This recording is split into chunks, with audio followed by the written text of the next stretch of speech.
Oh, what's going on, man? How you doing? Sometimes you just got to dance. I know. I hear you. I hear you. Good morning. Woo! What a crazy first week of the year. Crazy first week of the year. You know what's funny, man? Pretty much everybody I talk to, regardless of industry, regardless of anything, was like, man, last week was crazy. Yeah. Yeah. And I mean, it's just not stopping. It's such a weird departure from last year. And even the end of last year kind of marked a little bit of this, but yeah, economically, it's just a different. This is going to be a weird year. It's going What to do you be a think? weird. Well, we're starting out.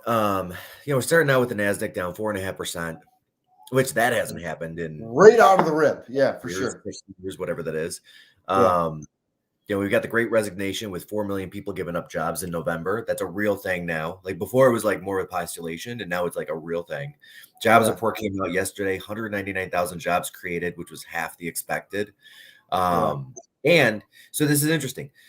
So jobs report came out yesterday with half the expected jobs created, more people leaving their jobs, but unemployment went down to 3.9%.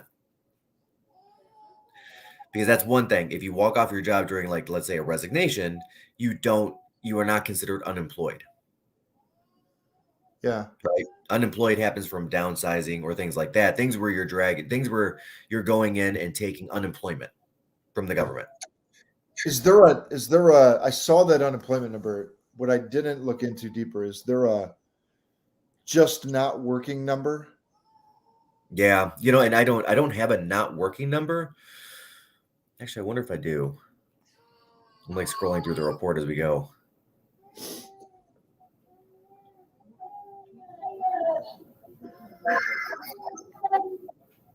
There it is.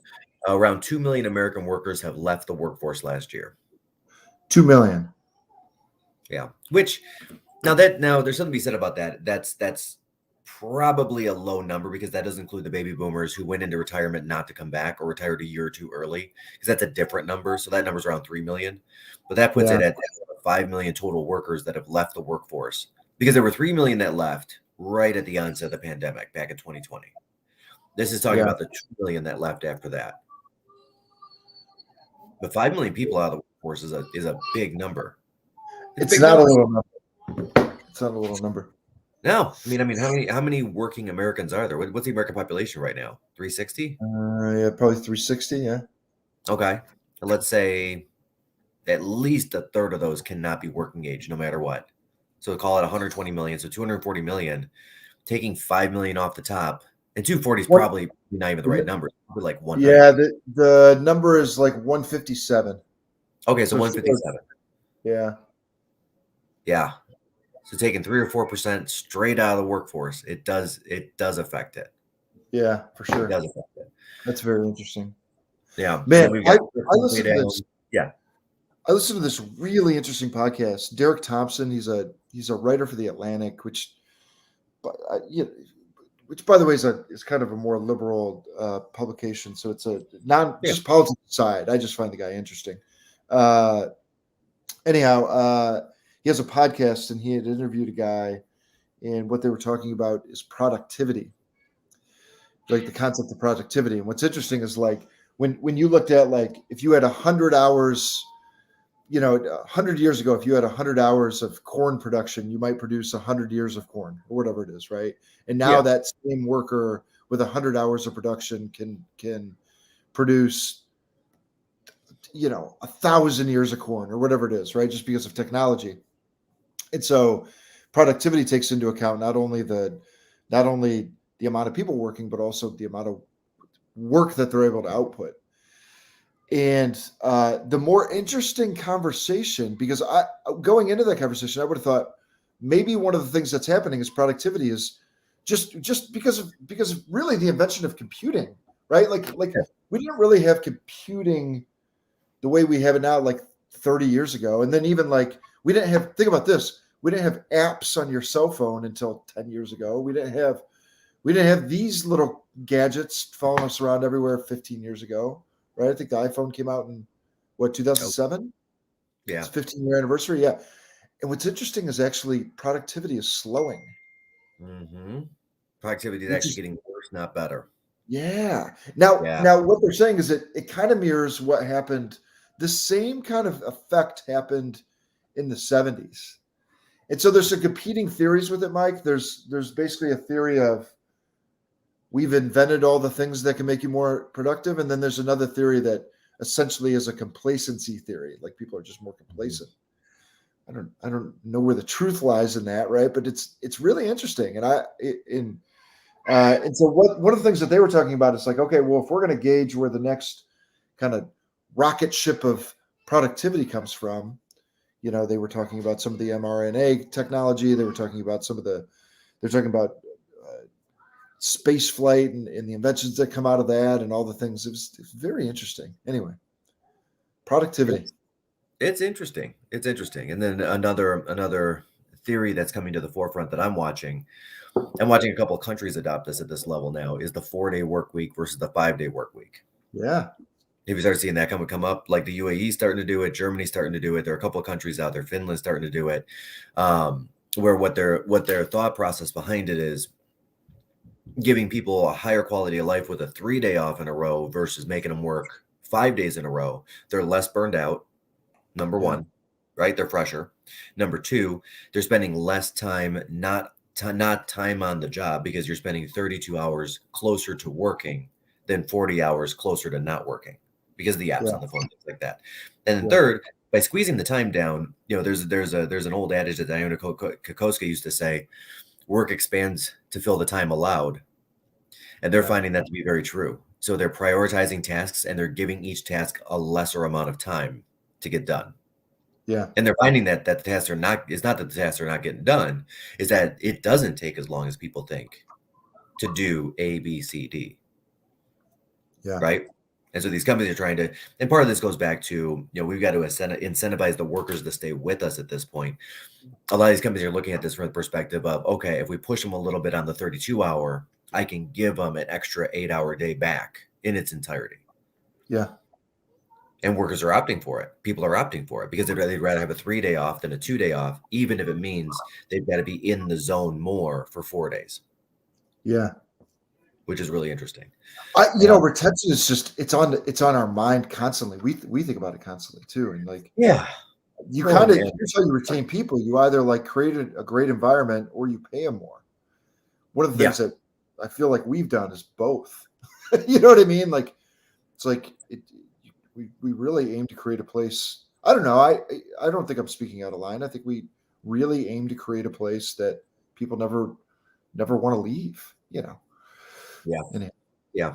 Here's the other interesting thing I was thinking about, Mike, too. Sorry to interrupt you, is Yes. along the productivity lines of things, is like uh um it's funny because like we're constantly investing in technology to make all of our processes more efficient and make people more productive and all those things and matter of fact, one of the things that we say to our people internally, Mike, is like, man, we either want you doing the things that are helping your clients and making money or spending time with your family. So it's like that's where we're running towards with the productivity. And I feel like it's just so interesting, the productivity thing. I think we've like not that we've squeezed every ounce out of it because that's impossible, but it's like at this point, the I'd say the only thing I'd say the hiring probably has more to do with increased organizational productivity than making each individual more productive. Does that make sense? Like It does. It it's a does. people thing oftentimes. Yeah. Yeah. Yeah, it does. And it's a different, well, and we're entering a different era, right? Or we have entered a different era, right? Because with agriculture, it was easy. It was a straight line from A to B. Yeah. If I plant more corn will grow. Yeah.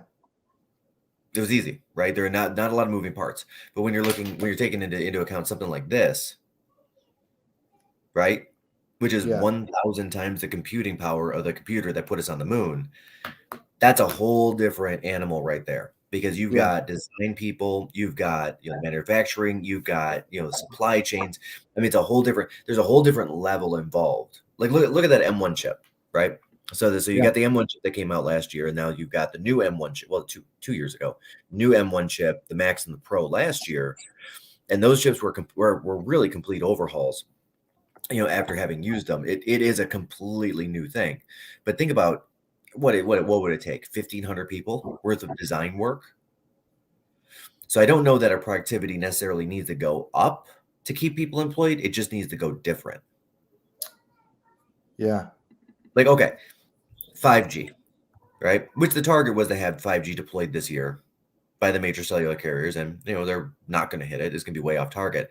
But just installing 5G alone, that's going to be another 5 years just to get that done. I mean, like a true 5G with the nodes and all the things and the cellular and the data, because we were promised that this would be the year that we could download an entire movie in 4 seconds, and all I see on my screen is buffering. Yeah. So I don't know if we're going to need less employees. I think we're just going to need them different. And that's just like the story of time, right? Yeah. The guy that made the horse and the carriage, like, well, not the horse, but the guy that made the carriage had to go in and go to the factory at some point in time to make the car. Sure. Yeah, sure. Yeah. Which also brings it to wage growth last year was abysmal compared to inflation at 4.7%, which is really interesting because you've got these employers crying bloody murder that they can't find people to work, but wages themselves did not actually budge that much. Yeah, as an entirety, and I'm not talking like an individual sector, but as an American population entirety, wage growth was 4.7%, which was far, far, far below inflation. Yeah. You would think, honestly, you would think that wages would catch up. I think that employers are trying to wait it out. It's really interesting. Yeah, and I think some employers are taking some sort of a stance in an action, like especially some of the bigger ones. Apple comes to mind. So Facebook rebranded as Meta, right? That happened last year. The metaverse, the meta this, meta that, blah blah blah blah blah, whatever. And it's exciting and it's new and it's punchy, and Apple's not doing any of that at all. That's not on the radar at the moment. It probably will be. I'm sure Tim Cook is sitting there thinking, man, what can we do around this?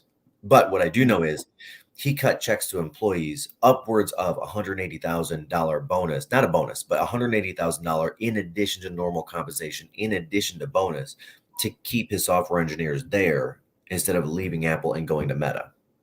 Because Meta was hiring at such a fast rate, it became a threat in the Silicon Valley space. Yeah, we talked about this like a month ago. Like the amount of people that they're hiring just for the metaverse, like they need to hire like 40,000 people or something just for this. It's wild. Yeah.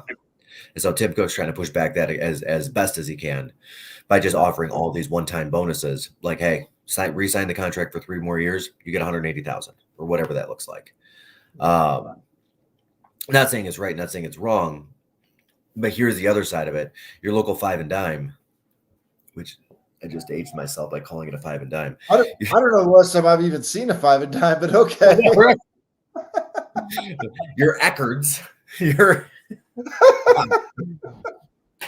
How about your shops on Main Street? How about that? How about your Rite Aid? How about your local Arbor Drugs? Sure. Nice. So when Kmart's hiring nowadays, what they're not increasing the wages necessarily to compete the way that like a Silicon Valley is. Sure. Yeah, I mean wages are better. I'm not saying otherwise, right? I mean Costco kind of put the gold standard out there of $15 an hour for a long time. They were way up at the top, and then other places like Walmart, even McDonald's have scrambled to compete with it.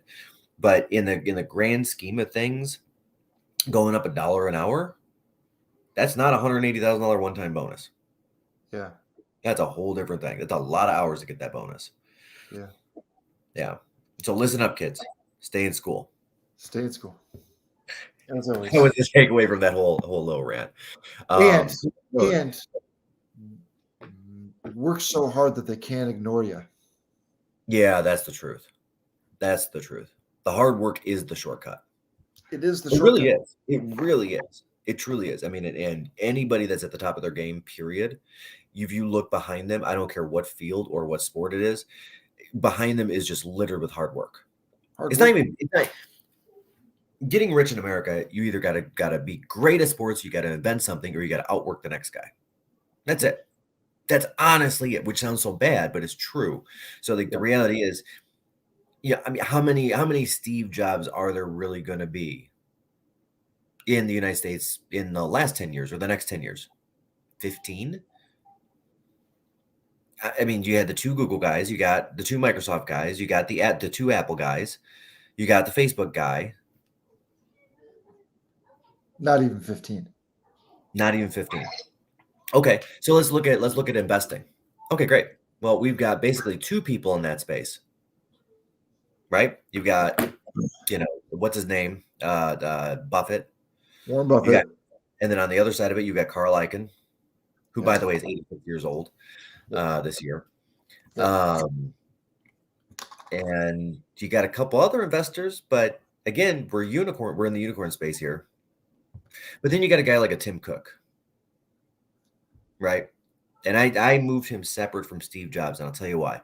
Tim Cook is not a tech guy, and never has been. Tim Cook is the best supply chain manager in the world.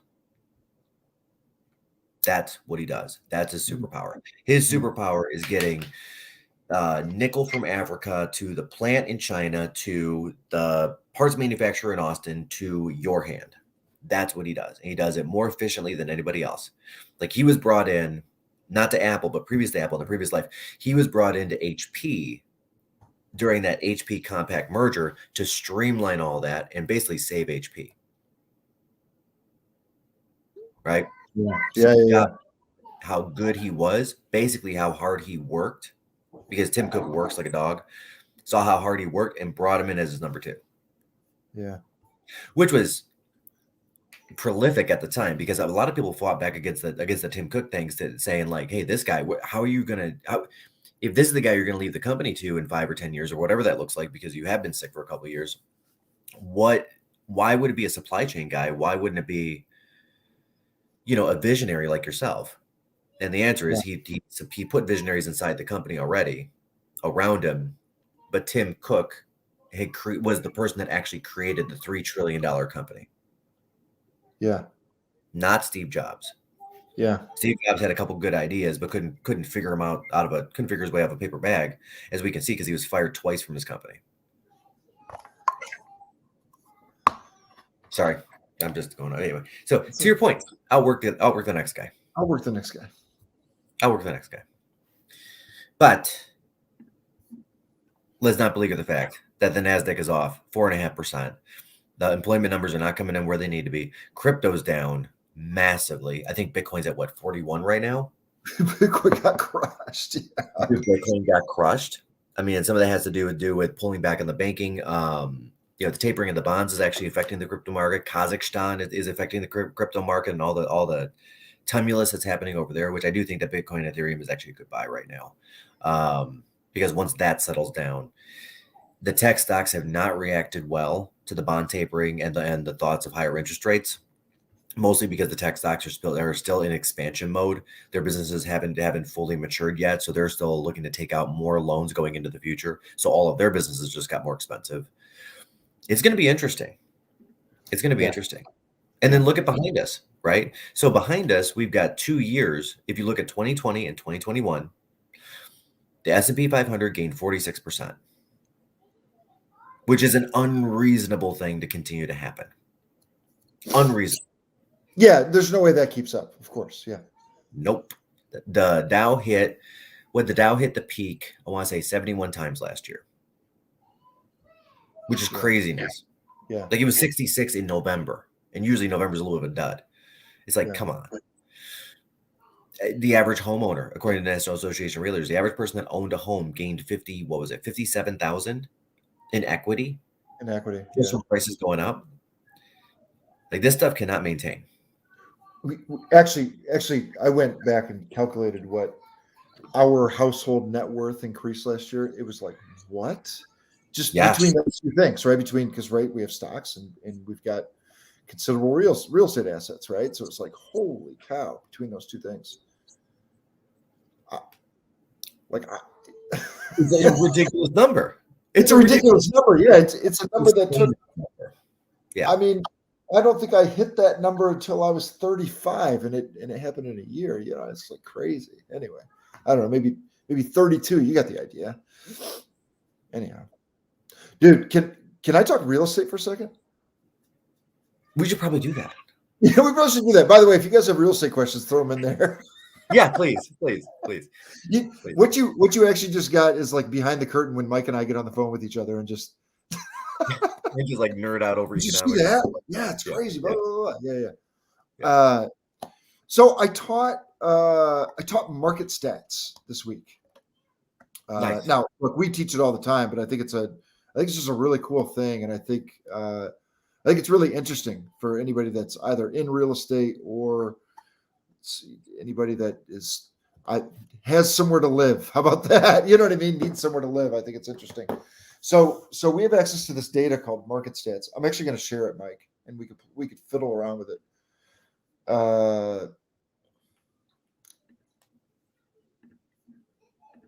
And so this one's called target market analysis. Can you see my screen?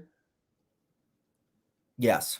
Okay. Target market analysis. Okay. So what we can do with target market analysis, everybody, is now we'll use this for both our sellers and our buyers. So it works both sides of the fence, because we can start to figure out where the activity is in any given market.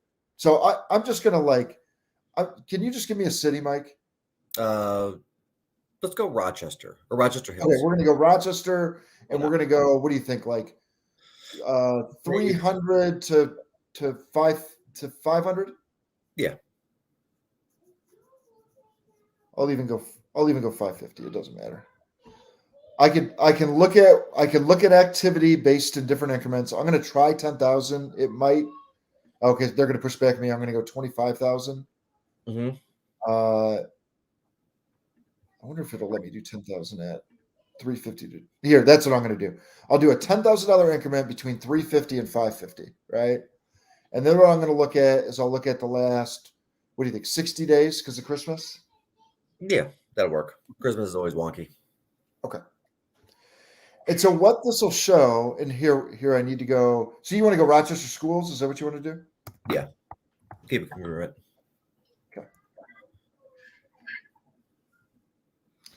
Okay. So what this is going to show is, can you see that screen okay? Or should I type up the parameters? No. It's good. I can see it. Okay, cool. This is at the mouse over, so I can see it. Yeah. What this represents. So this represents all of the showings that happened on every property between 350,000 and 550,000 in $10,000 increments in Rochester schools. Okay. And so what we can look at is between 350 and 359, there were 90 showings. Between 360 and 369, there were 76 showings. There was another bump up in 370 to 379. There was a 380 to 389, another kind of all about the same. And then check this out. Between the purchase price of 390 and 399, there are virtually no showings. Yeah. Same with 400 to 409. So it's like somewhere between 390 and really there's no market in Rochester between 390 and 440. Yep. Right? Yep. Now here's what's interesting about this. Yeah, go ahead. No, please go. One thing I've been looking at is I've been looking at this data as well a little bit. In some cases, like some people will make the argument, hey, maybe there were just no properties to show or no properties for a buyer to go see in those price ranges. But when you actually go back to 60 days, here's what's interesting. A lot of people are saying, yes, we're starting off the year with the lowest inventory level we've had in 50 years. And that is true. A lot of people are saying, yes, we've had the driest market we've had in 20 years. And that is true. But let's not believe the fact that there were more home sales last year than every single recorded year with the exception of 2. Right. So during that time period, there were prices at that level that did go through the market. That did happen. And you can go back the other way and look that up that way too and say, oh, look, let's say, gosh, that writing is really small. 390 to 399 was low mark.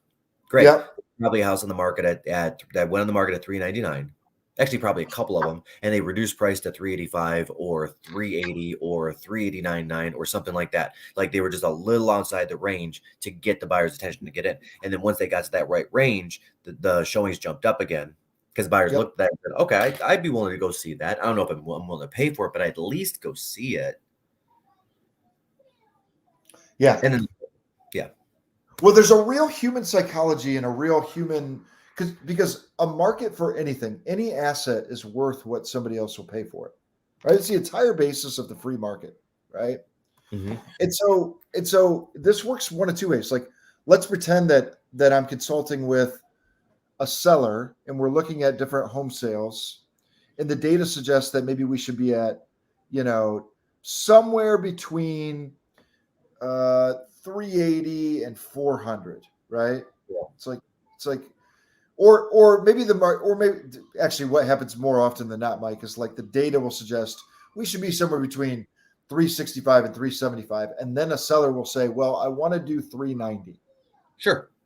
Right. I mean, that's what happens on these agreements, by the way, because everybody wants to get as much money as they possibly can out of the home. Right. And why wouldn't they? That's not the wrong thing. That's the job. That's the entire idea. Yeah. Yeah. So by pricing at 390, here's what's happening is all the buyers are sitting on their couch and they're looking at their phones on Zillow or whatever, and they're going, I can't believe they want that for that. I mean, that's what they're saying. They might say it a different way, right? But that's what they're saying. Like, they're in their brain thinking, can't believe, well, I just don't even want to go see that house, right? Yeah. And so you could just suffocate. And so when I'm consulting with a seller, what we teach is when we're consulting with the seller, it's like you could pull up some of these data points. Now we can do this on any market. Like if you had curiosity, everybody, of what your home looks like, what your school district look like, we can even go like subdivision level. Like we could go cities, we could go specific zip codes, right? We could go condos, multifamily, residential, so on and so forth, right? We could break this data down to be a little bit more tailored to whatever your property is. Yeah. And we can help you make a decision, because here's what's interesting is, like, had you just priced that home at 380, you would, what's 129 into 122, Mike? What's the math on that? 129 into 122? No, 9 into 122.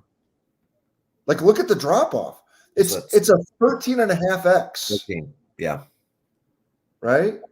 Yeah. It's for every one client, every one buyer that I'm going to get into your home at 390, I potentially have 13 that I can get into your home at 380. And so sometimes when we're sellers, what we'll do instead is we'll strategize. And although we can't guarantee multiple offers, what we'll do is we'll strategize, like, let's price the property where you get the most amount of eyeballs and the most amount of people through the property, so that because all it takes to get a bidding war is what, Mike? Two people. That's it. That's it. And then one will probably go crazy emotionally, which is what you want. And then one will be like, nope, we're good. The problem is, when you have one offer, we don't know which one is the, yep, you're good, and then which one's going crazy. And there's nothing to go crazy against.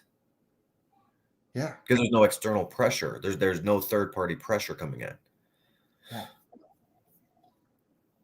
It's interesting, isn't it? It is. And going into micro, go ahead. Yeah, no, keep going. Go ahead. Yeah. No, and going into micro markets. So one thing that I see people do, okay, good example. Prices in Birmingham last year, down. Yeah. The average sales price in Birmingham actually moved down through the year about 3%.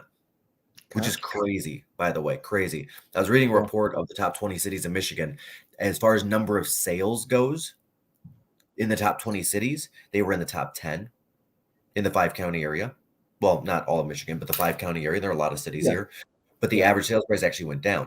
Now, it looked like a really weird story on the surface, so I actually started digging into it, because unfortunately, I think we also have a propensity right now. We have so much information coming at us. We read headlines, but we don't actually look at the data. When I looked at it, the number of because a lot of people don't know this, but there are several small condo complexes on the east side of Woodward, right? Yep. Those turned over at a 3-to-1 rate of any of the last 4 years. So, like, off of Eaton, you had 3 dozen condos come on the market between 100 and 160,000, which dragged that price down. Now, once you took that out, the sales price was up 15, 18%. Yeah, that one little. By the way, those are nice condos. Those actually are nice condos. They're very nice. And 2-bedroom, 2-bath condos. Yep. You got the brewery right there. What was that? Big Rock, whatever that is. And you've got Great Harvest Bread right there. You got Kroger right there. There are actually a couple. It's a nice little secondary downtown in Birmingham they've kind of created.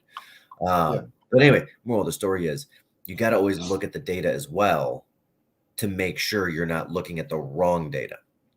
And I'm seeing that start to happen a lot because people are taking the data in too big of a chunk like this, right? And what I don't want to see somebody do is say, well, maybe I need to price my house at 390 to 380 to 389 versus 490 to 499. Why don't I just go do that? Yeah, sure.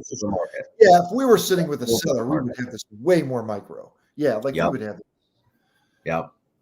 Like how about this? We'd be diving in like this. Like we'd be going, can we go 5,000? Yeah. Yeah. But I always want to make sure I illustrate that because some of those bars that are over to the right across multiple price ranges look great. Like, oh well, shoot, I'll just ask 60,000 more for my house. Why not? Yep. But then when you dig into what you get for that 60,000 more, it may not be congruent. Yep. Right? It could be an extra 400 square feet. It could be extra stall in the garage. It could be a walkout basement versus a not walkout, finished versus not finished, 4-bedroom versus 3-bedroom, 20-year difference in year built. I mean, the list goes on and on as to why something could be priced this way versus priced that way. We all know this. Like if you pull up any two homes on Zillow, let's just say one at X and one at X plus 100,000, you'll see why there's a difference. You'll see it right there. It's right there in the photos, right there in the stats. Where?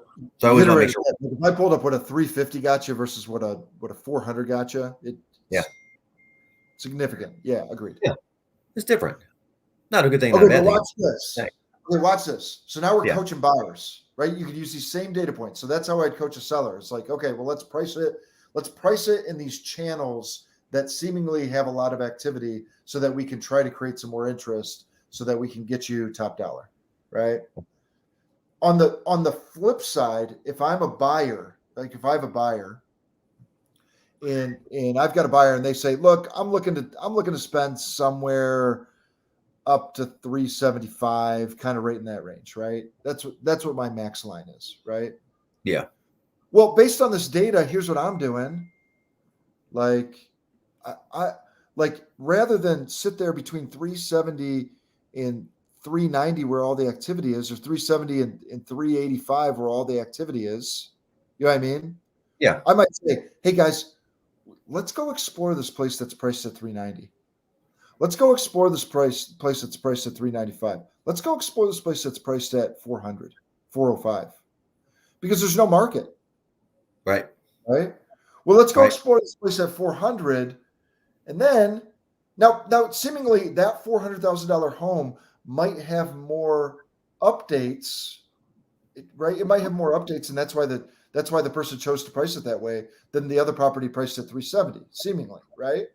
It might be just an overzealous seller who is trying to get, they're doing I call it the F-150 on the side of the road, selling your F-150 on the side of the road. Like you put it up for hire and you say, or best offer, right? I mean, that's what they're trying to do, is get a negotiation down.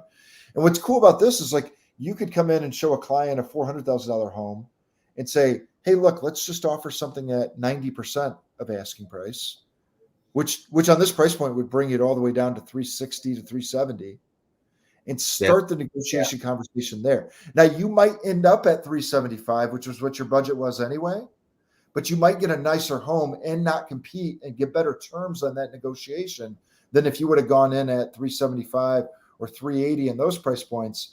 And you might end up with a worse home or worse terms or a tougher negotiation, right? Yeah. And that's the truth. And that's where it also comes in on the other side of it, right? So on the buying side, I wanted to look at this data as well and say, okay, where are the low watermarks?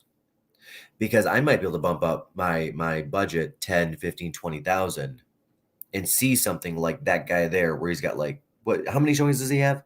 The little spot in the middle. The 400 to 395 to 399. 9. Okay, 9 showings, guys. That's it. That's That's it. Average rule of thumb, it used to be about 1 in 10 showings you get an offer. Nowadays, it's a little bit closer to 1 in 5. But I got to tell you, that guy's probably not really working with an offer, or at least not a great one. So if he's 10 or 15,000 outside my budget, but I'm getting a little bit more home for it, yeah, sure. I'd be willing to write a lower offer, see what happens. Now, what I wouldn't do is I wouldn't have an expectation to go in at the guys that are at, let's say, 380 to 385. How many showings is that? So 380, 385 is 86 showings. Okay. So 86 people are walking through those doors right now. 86 buyers are out there right now saying, hey, we like the homes in this range.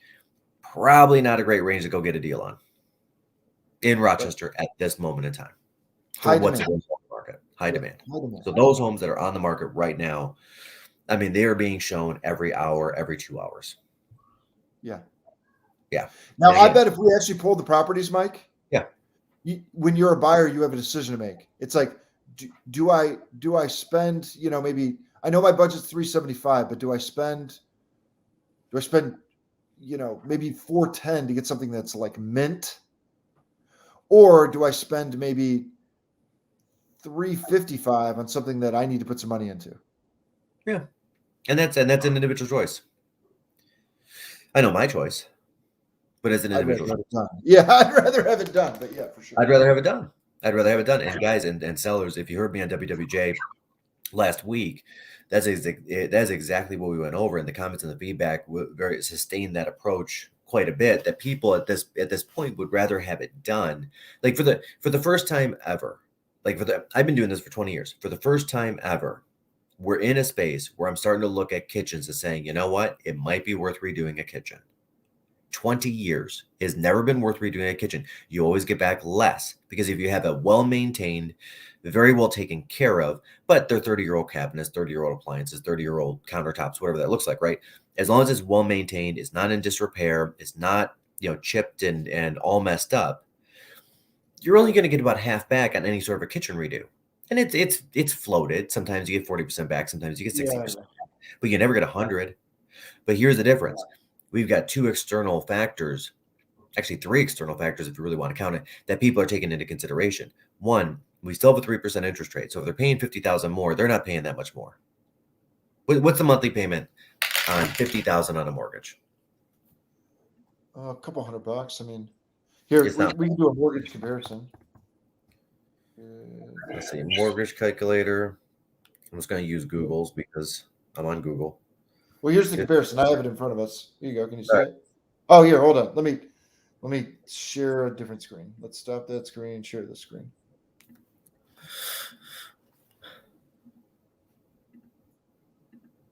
There it is. Yeah, okay, thanks. Okay. Yeah. How much is it?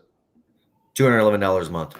$211. So it's like $50,000. So $50,000 on a mortgage is $200 a month right now.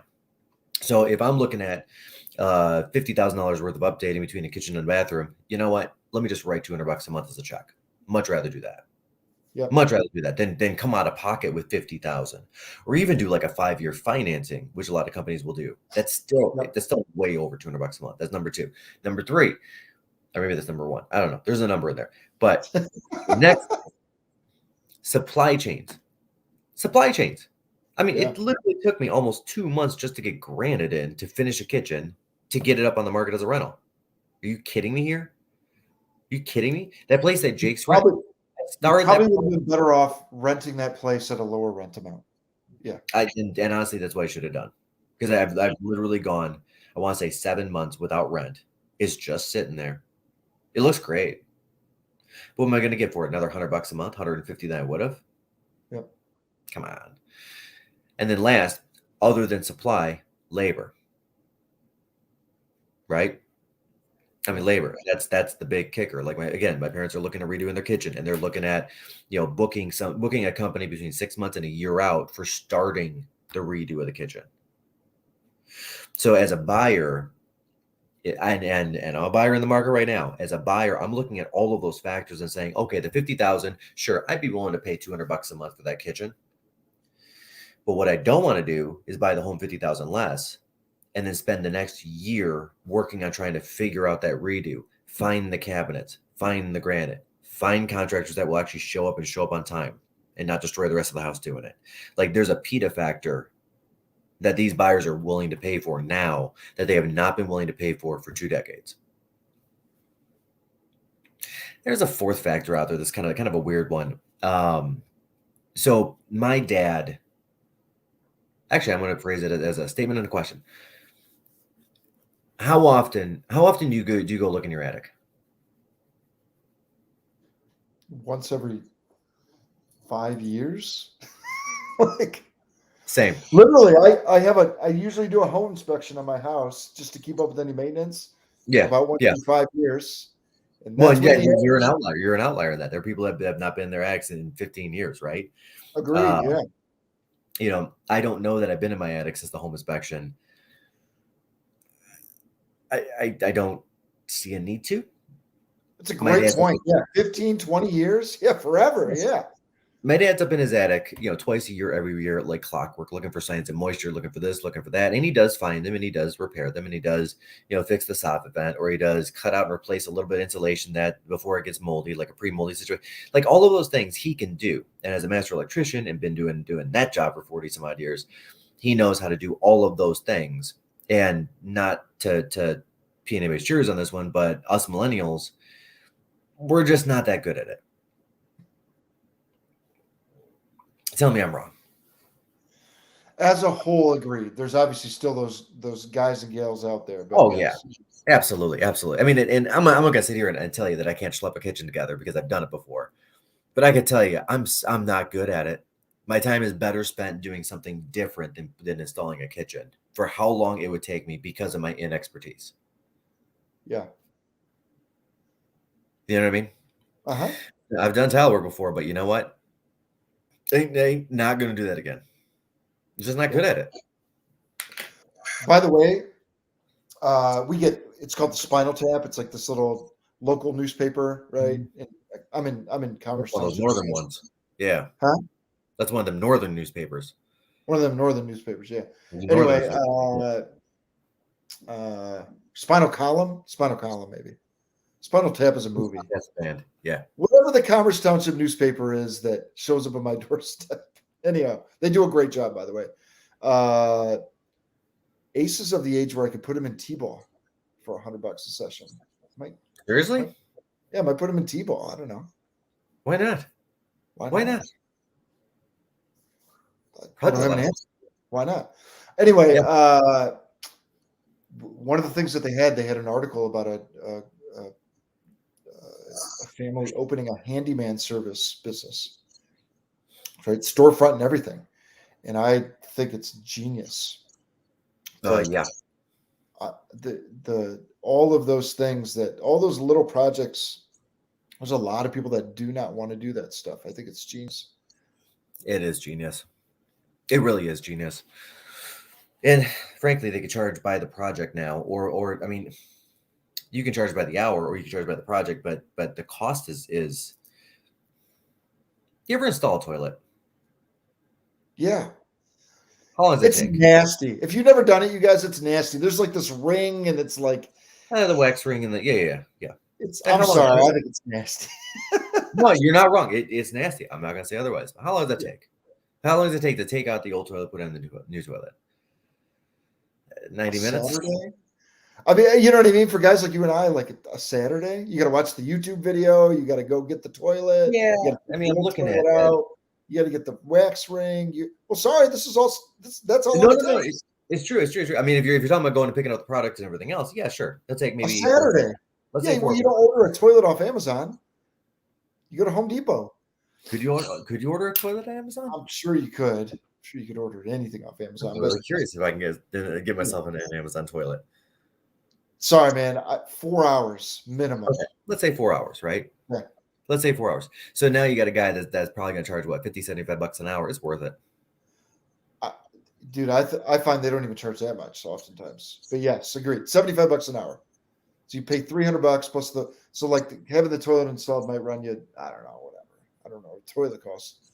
$600. $600. Yeah. Dude. They sell toilets on Amazon. The full toilet. I did not know that. Things you didn't know. Maybe I'll get myself a toilet today. Maybe that's what I'll do. Install toilets on Amazon. Yeah. But point being, I mean, installing a toilet really does come down to 4 screws and a wax ring. Still such a pain in the butt. I'd pay somebody else to do it. For sure.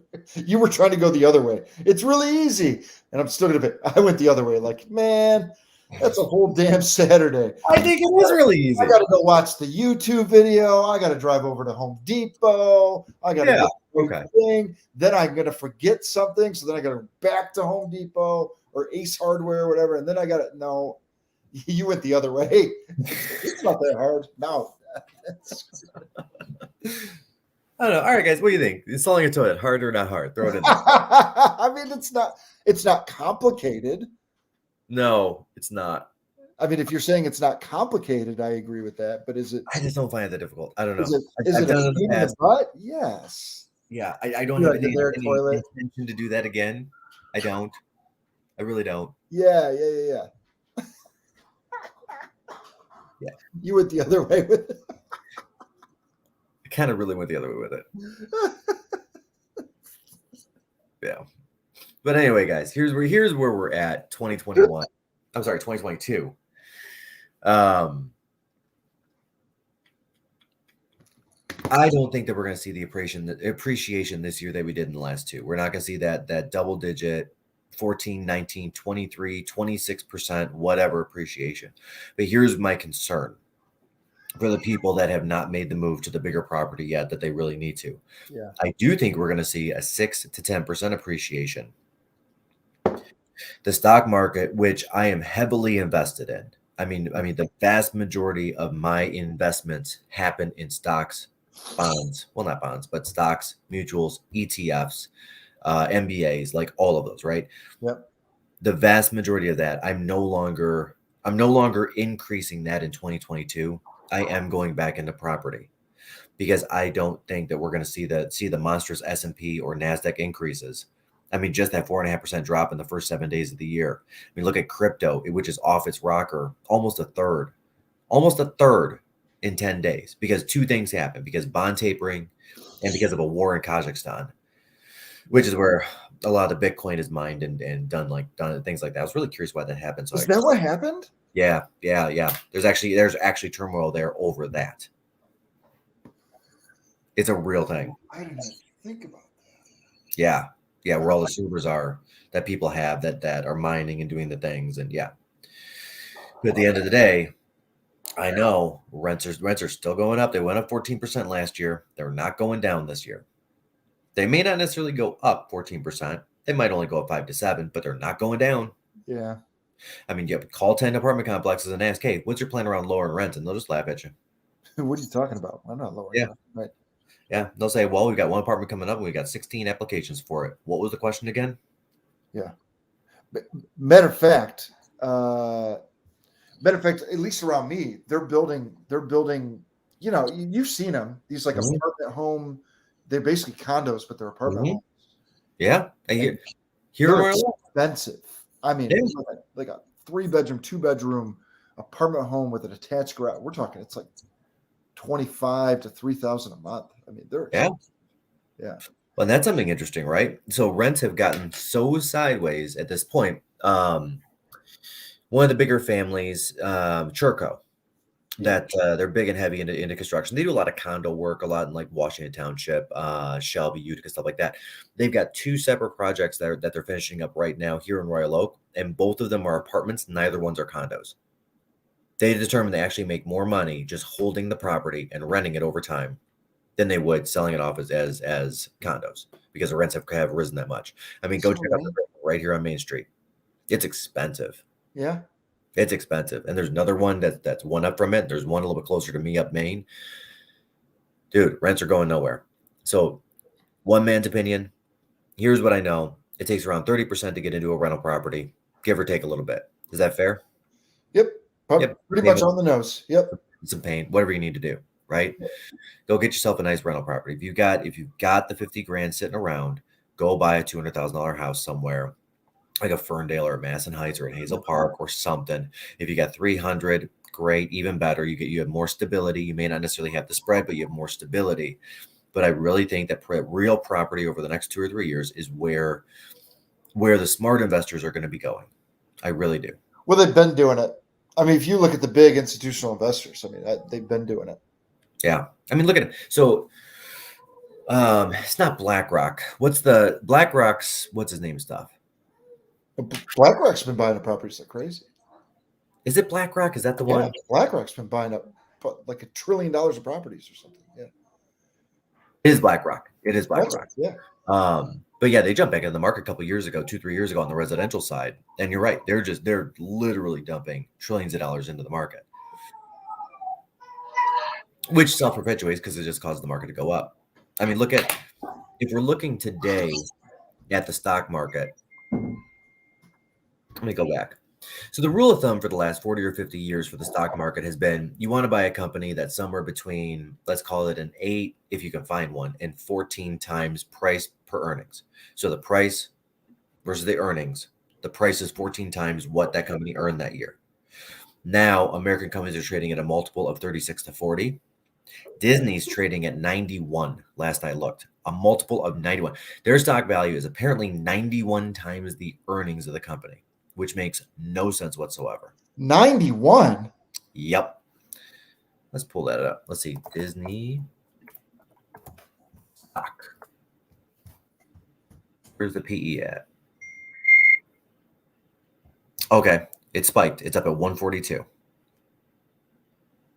That's a crazy number, guys.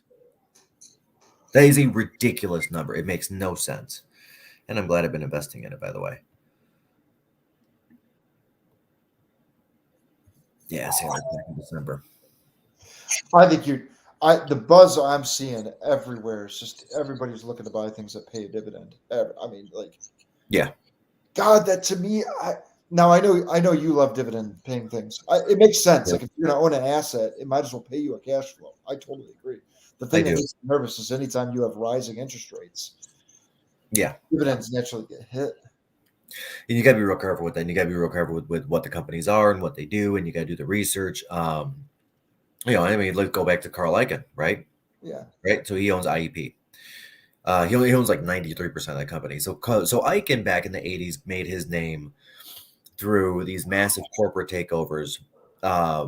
Just the assault style, like hostile takeovers, right? They would take over. He made his name and his money taking over. I forgot which airline it was, but actually buying an entire airline, kicking everybody else, kicking the other shareholders out, and then dismantling the airline and selling the actual planes for more than he paid for the company. Like that's where he really made his name, so to speak.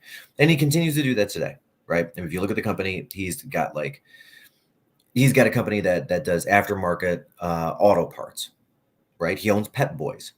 Weird. He owns a company that, okay, when you go to the store and you're sitting there in the section where there's sausage, they make the casings for the sausage, which is so weird. He owns a company that makes purses. I'm not kidding. It's so weird. But he's just has this methodical way of taking companies, position them against each other. Sometimes he'll take 3 companies, shed off a lot of the assets, and one company will emerge. Sometimes he'll take one company, split it into 2 companies, and then sell them independently. Whatever it is, he's just got this knack for it, right? So his stock, IEP, has been giving out a quarterly dividend of $2 per share for the last 5 years, about 16% dividend, which is huge. But here's one of the problems. The magic is Carl, who is 86 years old. The current CEO of the company has only been there for 2 months, and his son has been in the business for 17, and he's unproven. He's actually unproven. He doesn't have a deal to his name. So you got to watch out when you're buying some of these dividend investing companies, what you're actually buying, in my opinion. You got to take a look under the hood. Does that make sense? Mm-hmm. Yeah. Mm-hmm. And then this company specifically also operates as a master partnership. And what that means is, unlike a traditional ETF, even though it really acts like an ETF because it has like all of these different companies in its basket, right? unlike a traditional ETF, you could buy one share of this and you're going to get a K1 at the end of the year. Not an earnings distribution, a K1. So now, like most accountants will charge an extra 50 or $100 to file through a K1 for you if you're using an accountant like an HR block or something. So if you make, let's say, $8 on the share, but you got to pay 50 or 100 because you have a different than a W-2 or 1099 filing type now, is it worth it? Right. So these are the things you got to look at when you're investing in these companies. I just went off on a major tangent. I'm sorry. No, yeah, it's good. Yeah. I mean, I'm looking at companies like QYLD or, those types of ETFs where I get my bundle of stocks. A lot of it is tech-based. But a lot of them are doing margin calls and they're making great cash doing it, right? So they'll go buy 1,000 shares of Tesla, right? And then the stock will be worth this. And then another company will come in and pay them a premium for the ability to buy it at the end of the month. Now, whether or not they exercise it, QYLD keeps the premium. Now, if they sell it, they've got the premium plus what they sold it for, which unfortunately, if they do that, is at the lower price because that means the stock went up. I did not. The problem with QYLD is it's expensive. Yeah, it's expensive. It's expensive, yeah. Yeah. I still think it's chucking out, 11% right now? Oh, it's chucking. Yeah, no doubt about it. Yeah. And I think it's pretty much held steady for a long time. Yeah, they've got 8. I've been looking it up while you've been talking. It's got 8 years running of dividends. Yeah. Increased dividends. Yeah. And look at that. It's at $21 right now. And if you take out that period of time where everything tanked for like a month and a half, like the high is like 25.31. Wait, why don't I just look? Yeah, 52-week high is 23, 52-week low is 21. I mean, this thing just doesn't move anywhere. Just pays you your money. That's it. It's just a covered call ETF. Yep. And I can explain that better. So I buy Tesla at $1,000 a share, right? Yep. Tesla, and then you come in as an outside company and say, you know what? I may want to exercise my right on that. So I'm going to give you 8%. I'm going to give you $80 for the option to buy that from you at the original price you bought it at $1,000. Tesla goes down to 900. You don't exercise the option. I keep the $80 and I've got the Tesla stock. Yeah. Tesla goes up to 1,100. You're like, well, yeah, of course I'm going to exercise my option because I make another $20. Yep. So now you get the stock at the 1,000. You can turn around and dump it at 1,100. You paid me $80 for the option to buy it at what I bought it for.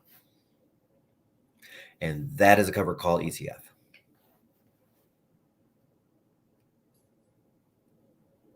There it is. Much smarter people than us doing that. Not me, that's for sure. Much smarter people than us. Well, this is good. We got a little market update. We got a little asset update. We got a little.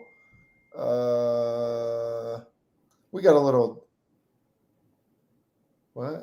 Llama. And I'm a nerd. Oh, I'm a nerd. I'm like Llama the third. Llama red pajama. Llama, yeah. By the way, have you ever heard Ludacris rap Llama red pajama? Well, it's just a delight. Do yourself a favor today. Ladies and gentlemen, go look at Ludacris reading Llama red pajama. It's just a delight. You found it? Found it. Nice. It's safe. He's in the studio. You can pull it up. It's safe. I'm not pulling it. It's ludicrous. I'm not putting that up here. It's safe. I don't think it's safe. I'm almost positive. Maybe it's not. Maybe it's not safe. He's just reading the children's book. It has to be safe. It's ludicrous, man.